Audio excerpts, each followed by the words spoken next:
Announcer बोलता है multiversal tournament का फाइनल राउंड आज शुरू हो चुका है। आप सब लोग हर एक खिलाड़ी पर नजर गिराए रखें क्योंकि यही राउंड डिसाइड करने वाला है सबका फ्यूचर। इस टूर्नामेंट से बाहर होने वाले पार्टिसिपेंट्स एंड मल्टीवर्स के सभी दुनिया के लोग इस टूर्नामेंट को देख रहे थे क्योंकि उन्हें भी पता था इस राउंड को जो भी टीम जीतेगा वही उनका फ्यूचर डिसाइड करने वाला है, वॉर या पीस या फिर कुछ और। बैटल एरिना में हम देखते सब लोग अपने अपने जगह पे टेलीपोर्ट हो चुके थे। फिलहाल तो तीनों टीम्स एरिना के 3 अलग अलग हिस्से में थे और रॉयल गार्ड्स बिल्कुल उन तीनों टीम्स के सेंटर में थे। फिलहाल सभी के सभी टीम्स आपस में स्ट्रेटेजी डिस्कस करते। तो यहाँ पर एडम अपने टीम को बोलते इस बार हमारा स्ट्रेटेजी होगा एक साथ मिलकर रहना, हम पांचों एक साथ ही आगे बढ़ेंगे क्योंकि ये फाइनल राउंड है। तो हमारे जितने भी ओपोनेंट्स है वो सारे के सारे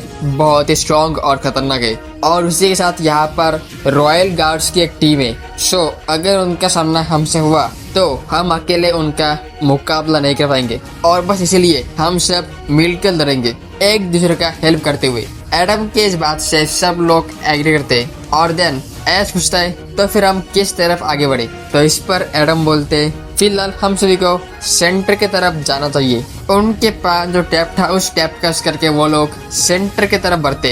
हालांकि उनके टीम के सभी मेंबर्स हाई अलर्ट पे थे। ऐश बोलता है हमें बस एलेक्स के टीम से चौकन्ना रहने की जरूरत है और रही बात काय के टीम की तो वो लोग हम पर छुप के हमला नहीं करेंगे। अगर उन्हें हमसे लड़ना हो तो वो आमने सामने ही फाइट करेंगे। तो टॉबियस बोलता है ऐसा जरूरी नहीं कि सब लोग तुम्हारे तरह सोचते हो, क्या पता वो मल्टीवर्सल टूर्नामेंट जीतने के लिए कुछ भी करे। तो एडम बोलते हैं नहीं ऐस की बात सही है, हमें रॉयल गार्ड्स या काय के टीम से चौकन्ना रहने की जरूरत नहीं है, वो आमने सामने ही लड़ेंगे, हमें बस एलेक्स की टीम से बचकर रहना है। और ऐसी बात करते हुए ये लोग सेंटर के एकदम करीब पहुंच गए थे और जब वो वहां पर पहुंचते तो उन्हें देखने को मिलता है पहला रॉयल गार्ड और रॉयल गार्ड भी उनको देख लेता है। उन्हें देखते ही रॉयल गार्ड उनको चैलेंज करता है और अपना पहला पोकेमोन बाहर निकलता है। उस पोकेमोन को देख के ऐश बोलता है तो फिर ठीक है चलो बाहर आओ हुपा। एंड रॉयल गार्ड से फाइट करने के लिए ऐश ने अपने हुपा को बाहर निकाल लिया था।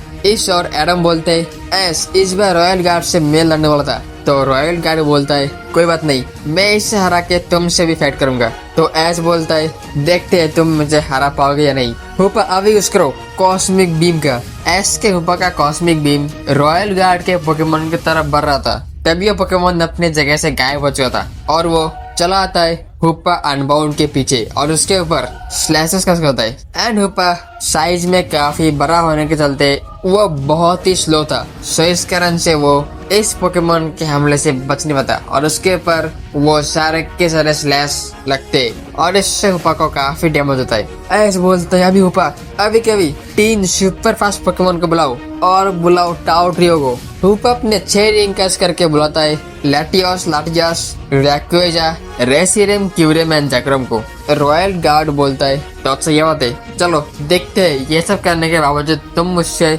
जीत पाओगे नहीं। और फिर हुपा अपने बुलाए गए 6 पोकेमोन के साथ मिलकर रॉयल गार्ड के पहले पोकेमोन का सामना करता है और इस बार रॉयल गार्ड का पोकेमोन अपने स्पीड से ज्यादा कुछ कर नहीं पा रहा था क्योंकि रॉयल गार्ड के पोकेमोन के स्पीड को लैटियोस, लाटियास एंड रैक्वेजा अपने स्पीड से मैच कर लेता है और उसी बीच उसके ऊपर हमला करता है। और इस हमले से जब रॉयल गार्ड का पोकेमोन स्लो होता है तब उसके ऊपर टाओ ट्रियो और हुपा ये चारों एक साथ मिलकर अपने स्ट्रॉन्गेस्ट मूव कस करते जिस कारण से ये पोकेमोन काफी डैमेज हो चुका था।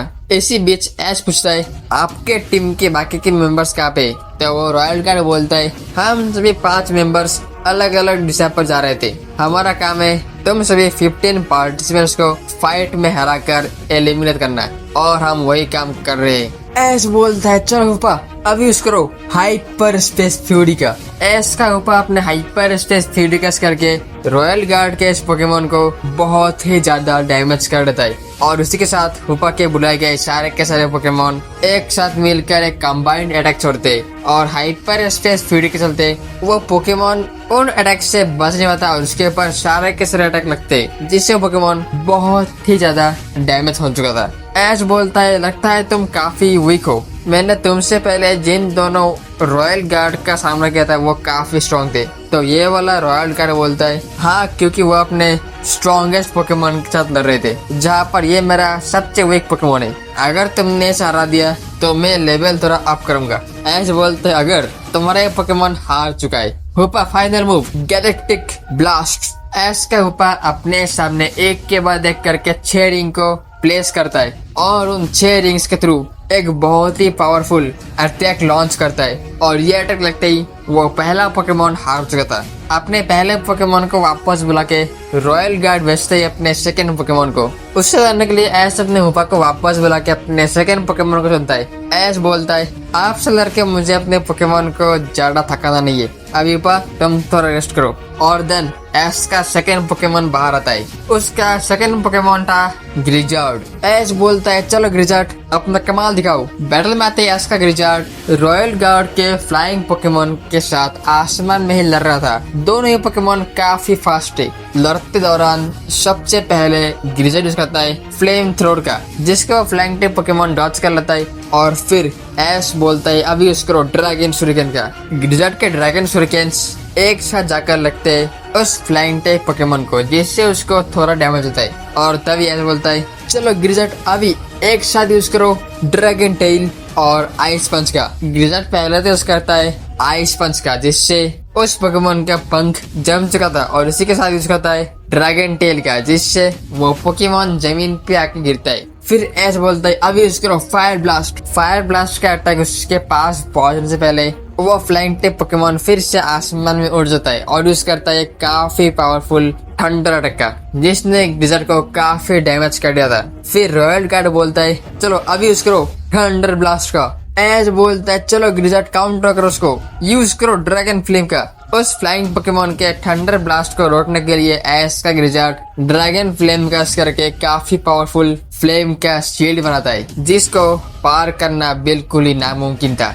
अब हम देखते हैं उसी फ्लेम के अंदर से ग्रिजार्ड ड्रैगन क्रश को लेके बढ़ रहा था और उस पोकेमोन को अपना ड्रैगन क्रश हिट करता है, जिससे उस पोकेमोन को काफी डैमेज होता। तो इस अटैक के बाद रॉयल गार्ड बोलते बुरा नहीं है, तुम काफी अच्छा लड़ रहे हो, तो चलो अब इसका सामना करो। इलेक्ट्रा यूज करो थंडर क्रश का। इलेक्ट्रा पोकेमोन थंडर क्रश को लेकर बढ़ रहा था। उसका पूरा बॉडी थंडर से कवर्ड था और वो लाइटनिंग की रफ्तार से ग्रिजार्ड के तरफ बढ़ता है। एस बोलता है चलो ग्रिजार्ड यूज करो जायंट वाटर शुरिकेन का। ग्रिजार्ड का जायंट वाटर शुरिकेन इलेक्ट्रा के थंडर क्रश से टकराता है और टकराते ही जायंट वाटर शुरिकेन को डिस्ट्रॉय करते हुए इलेक्ट्रा अपने अटैक के साथ और भी स्पीड से बढ़ रहा था। तो एस बोलता है चलो ग्रिजार्ड अब यूज करो फ्यूजन ब्लास्ट का। लेकिन ग्रिजार्ड के फ्यूजन ब्लास्ट के मूव को भी चीरता हुआ इलेक्ट्रा ग्रिजार्ड के ऊपर जोरदार थंडर क्रश करता है और इससे ग्रिजार्ड को काफी डैमेज होता है। तो एस बोलता है लगता है तुम्हारे साथ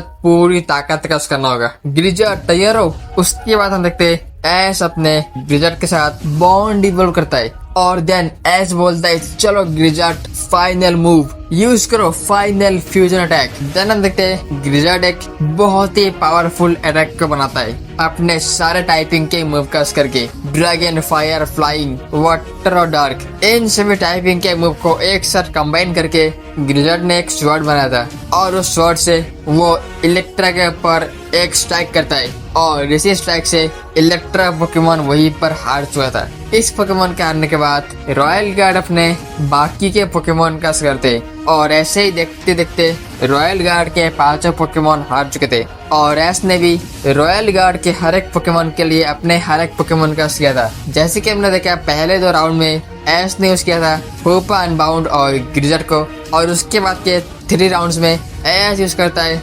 आर्कियस, ब्लैक ड्रैगन और गोल्डन ड्रैगन को, जहां पर ये तीनों ही पोकेमोन काफी आसानी से रॉयल गार्ड के पोकेमोन को हरा रहा था। अभी रॉयल गार्ड बोलते तो फिर ठीक है, अब मिले मेरे सबसे पावरफुल पोकेमोन से, चलो बाहर आओ ग्रेवियन। फिर हम देखते हैं रॉयल गार्ड अपना सबसे पावरफुल पोकेमोन अपने ग्रेवियन को बाहर निकलता है। एस बोलते है ग्रेवियन मैंने इस पोकेमोन से इससे पहले भी फाइट कर रखा है और शायद तुम्हें पता ना हो पर मैंने ग्रेवियन को काफी आसानी से हरा दिया था। तो रॉयल गार्ड बोलता है हाँ हो सकता है, लेकिन मेरा ग्रेवियन अलग है। तो ऐश बोलता है हाँ इसीलिए मैं अपने एक अलग पोकेमोन का यूज करूंगा, चलो बाहर आओ कॉस्मियन। तो अब फाइट होने वाला था ग्रेवियन बनाम कॉस्मियन। सर ने बोल दिया तो इसका मतलब ऐश ने रॉयल गार्ड के खिलाफ होने वाले पहले फाइट में ही अपने सारे पोकेमोन को रिवील कर दिया है। तो एडम बोलते ऐसा करने से ऐश के सारे पोकेमोन को लड़ना पड़ रहा है, जिससे सारे पोकेमोन ही थक रहे हैं, लेकिन इसी के साथ उनको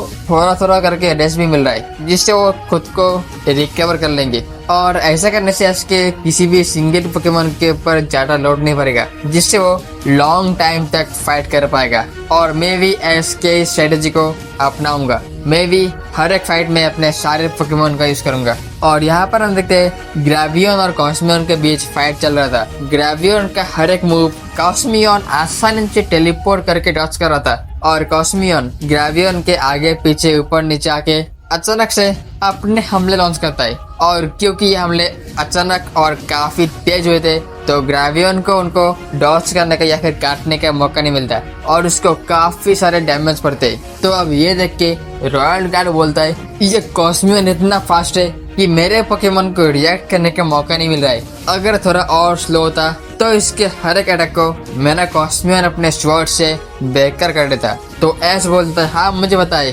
कॉस्मियन का स्वॉर्ड अटैक और डिफेंस दोनों में ही बेस्ट है, और इसीलिए मेरा कॉस्मियन तुम्हारे पोकेमोन के लिए बेस्ट कॉम्पिटिटर है। तुम ना तो इसके हमले को पहले से देख सकते हो, ना ही सेंस कर सकते हो, और तुम्हारे पता चलने से पहले ये अटैक तुम्हारे ऊपर हो चुका होता है। और क्या तुम्हें पता है इस कॉस्मियन को पकड़ने के लिए मुझे कितना स्ट्रगल करना पड़ा था? तो रॉयल गार्ड बोलता है हाँ मैंने देखा है, और मुझे ये भी बताए मैं कॉस्मियन के आगे ज्यादा देर तक टिक नहीं पाऊंगा। एंड कुछ देर के अंदर कॉस्मियन ने ग्रेवियन को इजीली हरा दिया था बिना कोई डैमेज लिए। एंड ऐश ने इस बार रॉयल गार्ड को इतने आसानी से हराया था मानो रॉयल गार्ड उसके सामने एक मामूली ट्रेनर हो। हारने के बाद रॉयल गार्ड ऐश को बोलते ऐश तुम्हारे पास काफी सारे स्ट्रॉन्ग पोकेमोन है, तुम्हारा कॉस्मियन, गोल्डन ड्रैगन, ब्लैक ड्रैगन, तुम्हारे वर्ल्ड का गॉड आर्कियस, तुम्हारा फ्यूजन पोकेमोन ग्रिजार्ड और तुम्हारा हुपा, ये सारे के सारे मैच विनर से। चलो क्योंकि तुमने मुझे हरा दिया तो अब तुम्हारे दिन का मौका मिलता है एक एक्स्ट्रा पोकेमोन अपने साथ ऐड करने का, जिसको तुम इस पूरे एंटायर फाइट में यूज कर सकते हो। और हाँ क्योंकि मैं हार चुका हूँ तो अब मुझे इस जगह को छोड़ के जाना होगा। और इसी के साथ रॉयल गार्ड वहाँ से टेलीपोर्ट हो जाता है मल्टीवर्स मास्टर के पास, और ऐश के पास आता है ऑप्शन किसी भी एक पोकेमोन को चूज करने का। तो ऐश एडम और अपने बाकी टीममेट से डिस्कस करता है, और एडम बोलते हैं फिलहाल हम सभी के पास ही अपने अपने स्ट्रॉन्गेस्ट पोकेमोन पहले से ही जिनको हम इस टूर्नामेंट में यूज कर रहे हैं। और रही बात एक पोकेमोन को ऐड करने की, तो मुझे लगता है इसके लिए सबसे अच्छा पोकेमोन तुम्हारा ही होगा। तो तुम अपने मुताबिक अपना एक पोकेमोन चूज कर लो और उसको तुम यूज करो। और फिर ऐश थोड़ा सोचकर अपने पोकेमोन को चुन लेता है और उसको अपने टीम में ऐड कर लेता है। और देन एडम बोलते तो चलो बाकी दोनों टीम्स को एलिमिनेट करते। देन ये लोग इसी के साथ आगे बढ़ते। हमारे चैनल के मेंबर्स के लिए special shout out and special thanks.